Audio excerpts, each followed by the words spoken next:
Ne vem, če ste slišali to, malo ni več aktualno, ampak je še vedno zapisano v ustavi, da ima v Sloveniji oblast ljudstvo.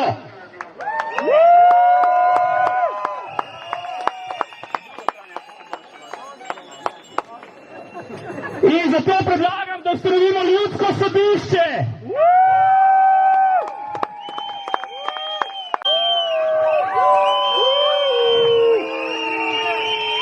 Da ga obtožimo tega, da krši ustavne pravice lastnih državljank in državljanov do pitne vode in čistega okolja.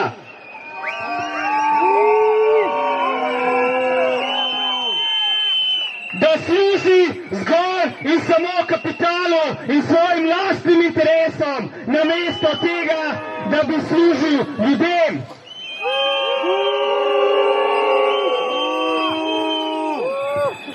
Torej, minister Vizjak, imate možnost odgovarjati na obtožbe. Boste kaj povedali svojo obrambo? Bodo z njim. A vam je žal za to, kar ste storili slovenskemu ljudstvu? Ne, ni mu žal. Kot vidite, ima dva obraza, ker je dvoličen. Ja. Še zadnja možnost, da se opravičite slovenskemu ljudstvu in da ukinete, da prekličete ta zakon. V vodo! Torej, čas je za, da porota glasuje. Kdo je za to, da ga ostro okaramo in spustimo domov in upamo, da se bo izboljšal?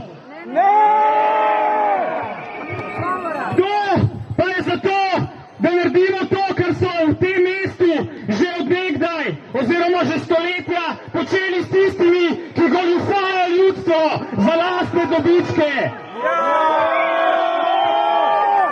Kdo je za to, da si minister Vizjak zasluži eno namakanje v Ljubljanici?